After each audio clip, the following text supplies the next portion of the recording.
Hi there, my name is Michael Hill, and I'm here for Canine Chronicle TV today with Lane Tarantino and our Influencers series, talking about the people who made dog people who they are today. How are you, Lane? I'm good. How are you? I'm great. So let's get started. How did you first get into the sport of dogs? Who made that happen for you? So, we obviously can't start this conversation without talking about my grandmother. My grandmother has bred party cockers since mid late 70s, early 80s. So, she's been very successful at it. And from a time I can remember, I was in the kennel. I was helping with the dogs. As just in general, I love animals. I did 4-H.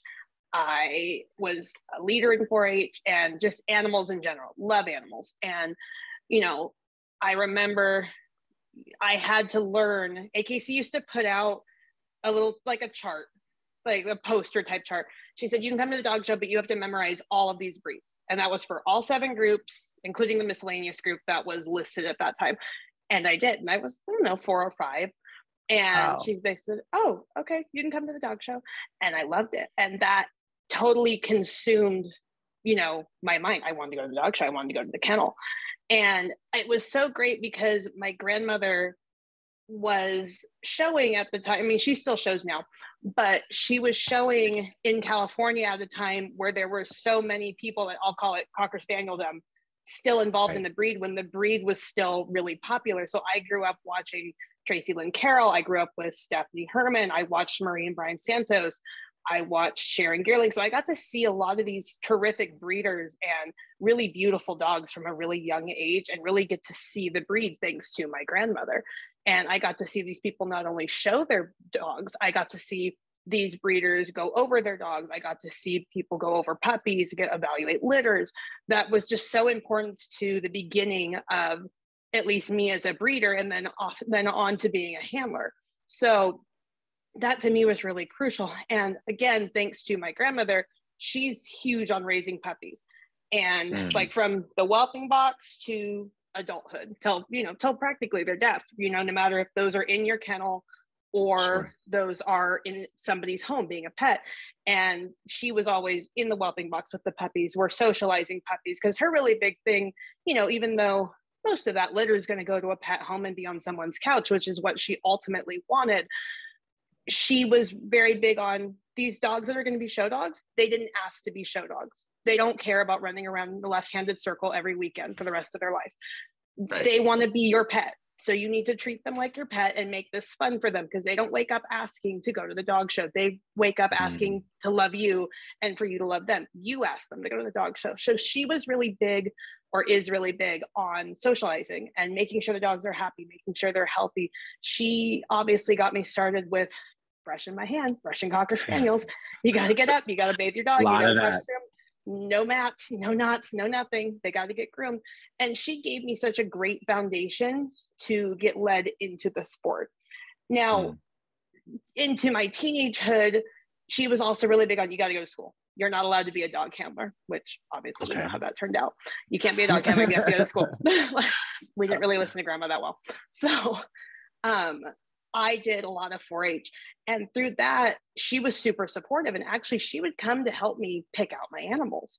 And we Wow. bonded through my 4-H too. And through that experience as well, I got to see all sorts of different species and how those breeders evaluate their animals, because those are also purposely bred animals.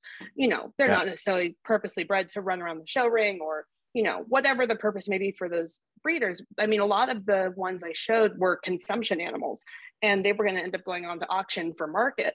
So I got Hmm. to see a lot of different species, a lot of different breeders, from rabbits to cattle. And I got to show those species and really see how different breeders of different species then through that experience could transfer over to dogs. And Right. how different purposely bred animals, what those breeders are looking for.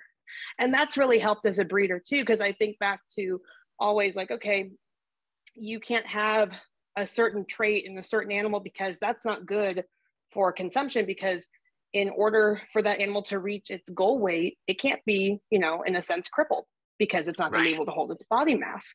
So, Right. that was a really helpful experience that my grandmother and my family as well was super supportive through. Did you know that you wanted to do the like full-time dog life handling, breeding, that kind of So thing at that young age? yeah, from a really young age, even with my family going, no, you're going to go to school. You're going to go to school. It's like, no, I'm going to be a dog handler. Like I always had it in the back of my mind. I'm going to What was breed Cocker happening? Spaniels. Yeah, no, this Yeah, is what's happening. I know I'm going to go to school, but as soon as I'm done, that's what's going to happen. And that's sure. what I did. Who was the first person after your immediate family to kind of take you under their wing and kind of help you, whether that be breeding or handling? So this is actually kind of funny. I never worked for a Cocker handler. The first person to ask me to work for them was Dick Schaeffer, and Dick Schaeffer is widely known in Great Danes. I know. And that is, you know, great. You see, and My he breed. and Kathy are fantastic humans. I don't think there is a person in the dog world that can disagree with that. That Right. everybody loves Dick and Kathy Schaeffer, and I worked for him for 5 or 6 years, Wow. and that he really taught me the business side of it, which I hadn't really experienced as much because my grandmother handled for other people Cocker Spaniels, but again, I'm in school, I'm going to college, I'm doing my 4-H, I'm always at the fair. I never saw like the actual business aspect of it. So Client every management, billing. client management, billing, just the different things. Actually, I remember the first weekend I worked for Dick, and we didn't really know. We knew each other because I grew up in Southern California. He lives in Southern California. We see each other. Hi, how are you? That kind of Yeah. thing. And I would, he asked me, would you come and work at Cabrillo? I was like, I guess, why not? Well, he threw me into the deep end of the pool with the sharks and everything because he had 12 Danes, 11 were black class bitches. Sounds great. And great, fantastic. I don't know a single one of these. So maybe we had like one fawn one, like maybe there were two. I don't know, but there was basically all the class bitches were all black. Yeah. I don't know the difference between these animals. So, and I'm, beads of sweat, like freaking out. And obviously I'd been to dog shows. I know like how the classes were. I'm not completely naive to this, but you're going to give me all black class bitches and just expect me to walk to the ring and hand it to you. And I'm freaking out. And I don't know any of the clients. I don't know any of the Dane people. And after that weekend, he says, I need you to come in the motorhome. And I said, okay. And he says, so we'd like to hire you full time. It's like, I thought that was a disaster, but okay, like I guess. And that was 6 years of my life that I worked for Dick. Wow. And it was such a great experience. Like every Sunday, he'd say, okay, get out. He did bills the old way on a receipt, on a paper, make bills, because he would bill every weekend for the handling portion. And then he would monthly do travel expense. He said, okay, make bills. And I would have to make the bills for all the clients for that weekend. I would have to go hand them out. And that was a really great experience for me to be able to see, okay, like, you need to write this out. If you don't do this, you're not getting paid for this weekend. So you're going to do this and you're going to go talk to the clients about the bill. And like, obviously if they have a really big discretion, go talk to Dick. But, that was such a fundamental thing to me, because I feel like at least then moving on to other people, and I never really worked for someone full time after Dick. I mostly helped during the weekend. That was never a subject touched. It was, let's groom the dogs. Let's get the dogs ready. Let's, the basic stuff of caring for the dogs, which is, obviously the fundamental part of everything handling. You have to know how, you have to take care of your dogs. They have to be groomed. Like you have to be able to run your setup smoothly. But that's a subject that never got touched other than with Dick Schaeffer. So that to me was huge, that just somebody touched the business aspect of it. Yeah, and something you can't really find like in a book, and it's not easily like learning it firsthand. Like that is the best and only way. Exactly. Really. And like other times too, he'd say, I want you to come, I want you to sit on the couch, I want you to listen to me have this conversation with this client. And, I couldn't hear the client, but he wanted me to see him talk to the client, because he also, even though we had iPhones, Dick Schaeffer had a flip phone. So I was like, well, you put it on speakers. I don't know how to do that. So, okay. Not an option. Not an option. So, okay, that's fine. But I would listen to the conversation he had with the client. So that to me, as far as a business standpoint, to make this handling a business for me, that was crucial and something that I can never repay him for teaching me. That's great. Then when you started doing like on your own and higher level handling, was there anybody, even nowadays, is there anybody who's been kind of helpful in guiding you through that kind of specials, maintaining a career, rankings, that kind of stuff? So thinking about that, I have people that help me that I call like when I'm frustrated or I have a question. But as far as like a broad spectrum of that, I have so many people that I come to. I'm annoying. I ask questions. I will bug the crap out of you about like a question I have. Like, can you show me how to do this? What do you think of this song? What do you think of this? What do you think of this panel? Like that kind of thing. And I think that that's something that people need to do. You need to be annoying. You need to ask questions. You need, no matter what it is, you need to be Persistent. annoying. Yeah. And I mean, like, even as a kid, this will be shocking to some people. I was like detrimentally shy. And Mm. I had all these questions, but I was shy. I didn't want to go up and ask people. And I was fascinated. I'd go to the Cocker Spaniel National and I would see Mike and Linda. I'd see Jeff and Pear. I'd see Bonnie and Wilson Pike. And I was like starstruck. And I had so many questions, but I was so detrimentally shy. I didn't want to go ask. So I would watch everything. I like a sponge. I would just watch everything, absorb everything. And, eventually into adulthood, I'm not so shy anymore. And I have no problem going up and asking. But I think that's such a key thing. We need to be more open and you need to ask questions. But as far like I have a great support system. I still talk to Dick Schaeffer, like probably at least on an every other week basis. And he's retired now. He lives in Arizona and he still knows what's going on in my life with handling. He still calls me. I call him. My really great friend, Oscar Quiros, is like a sounding board for me to tell me like, no, that's not a good idea. Don't do that. Bad idea. And I just, like I said, I feel comfortable asking people things. Like I have no problem calling somebody and saying, I don't know how to do this. I don't know what I'm supposed to do in this situation. And, I'm not shy You about do. it anymore. Yeah. Right. Like I think there needs to be a more open dialogue. And going back to my grandmother, she would constantly, people would be in our setup, Judy, show me how to do this. And I'd ask her, Nini, why did you help that person? She said, because that next person could be the next great breeder and you help them. And if we don't help people, this sport's going to die.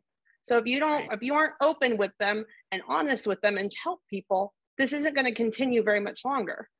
And still to this day, my grandmother, she doesn't show dogs anymore, but she breeds and she comes to the show. She'll be in a setup helping somebody trim a dog or looking at puppies or, and she's a very honest person. So, it's almost like we didn't spare feelings here, but, that's helpful. Yeah, no, exactly. And that collaboration is key, right? Like it can't be just a one-man show. There has to be that kind of And don't just ask questions about your breed. Like I was thinking about this last night because obviously I did my homework and I watched some other influencer videos. And I think back to maybe less than a year, 2 years ago, I had to go to Mike and Linda's setup for something, unrelated to dogs. And she has the pulley and I am fascinated with cords. Everything cords fascinates me. And she must have thought I was the most annoying person ever because I'm asking about this stupid pulley for a half hour and nobody cares about the dog show at the end of the day. We don't want to talk about dogs. I'm sitting there flipping through the cords and asking questions because it's interesting. And I think if you're going to be involved in this, you need to ask questions about other breeds because, knowledge is power. Expand what you know. Right. And there's always more to learn for sure. Yeah, for sure. And I think too, like, okay, I mostly show Cocker Spaniels, but I can apply what I watch Bill McFadden do with a Bichon to a Cocker Spaniel, or what I see, somebody else doing to a Wire Fox Terrier to the Cocker Spaniel, or whatever I have in my setup. You can apply so many things that you see other handlers do to what you're doing. It doesn't necessarily have to be like this one person told me this and this is the only way. It doesn't have to be like that. You can absorb other things, other knowledge. Like I get very annoyed when I hear other young handlers say, oh, well, this is the way this person did it. Okay, well, that person's not necessarily wrong, but expand your mind a little bit. Like make it your own. You don't necessarily have to do it that way. You can go and ask questions. Go be annoying. Go be like me and be annoying. ABC, always be questioning. Always be questioning every day. So and I'm definitely a why person. Like, okay, what do you think of this? Well, this way. Why? Like, I want to know why. I don't want to know the short answer. I want to know why. Yeah. Because then you're going to remember it. Exactly. And, like I said, knowledge is power. Always be asking questions. Ask why, now go ask the same question and why to a different person. And it's not like you're looking for validation in an opinion. You're asking for other people's opinions so that you can form your own, so that you can better do this. Perfectly said.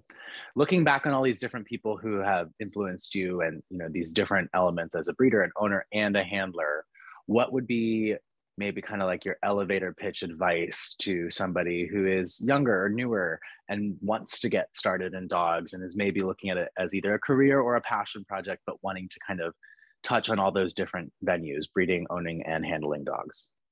I think, like I said, be annoying, ask questions, go what, like I've asked, even my question is, can I watch you trim this dog?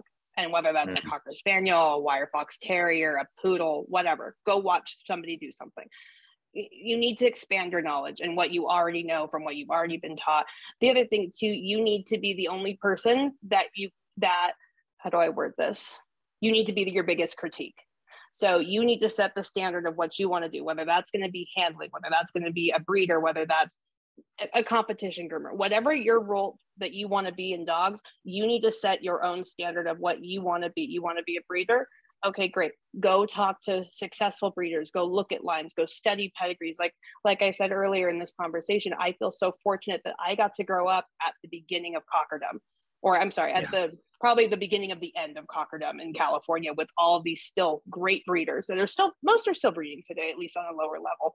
But I got to see people go over puppies. I got to see people go over adult dogs. I got to go to the National and see some of these beautiful dogs that people only talk about in pedigrees because they never got to see them. And I got to see them in person. So you want to be a breeder, go and look at pictures, pedigrees. I still look, Lloyd Alton and Bill Gorder wrote a book that's it's like an encyclopedia. It's like this. It's called The World of Cocker Spaniel. And my grandmother bought it for me. I don't know, I was 10 and I'm going to be 30 this year. And that book, it's missing the spine. It's held together with a rubber band. And I still look at it. I still go through looking at the pictures, looking at the history of Cocker Spaniels. And same thing, you want to be a handler, you need to be your biggest critique. So you need to go and talk to people you look up to. You need to go talk to people that you view as somebody that you see as, I want to groom like this person. I want to do this like this person, or I want to at least learn from these people. Go ask to work for a handler. I constantly watch grooming videos on breeds I've never shown before. I've never touched one. I constantly look at grooming videos.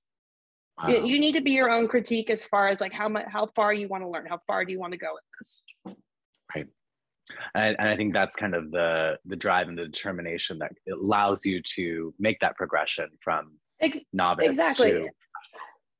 Exactly. And you have to be able to open doors. Are not just going to open for you, whether that's a breeder, a handler, whatever. Go open doors, look through doors, then, go to the next door. You need to be able to do that. And, I always tell people, don't be like me. Don't be detrimentally shy as a child and just be the weird kid watching these people, though I learned a lot through watching, go ask questions. Cause now I ask questions like the annoying adult.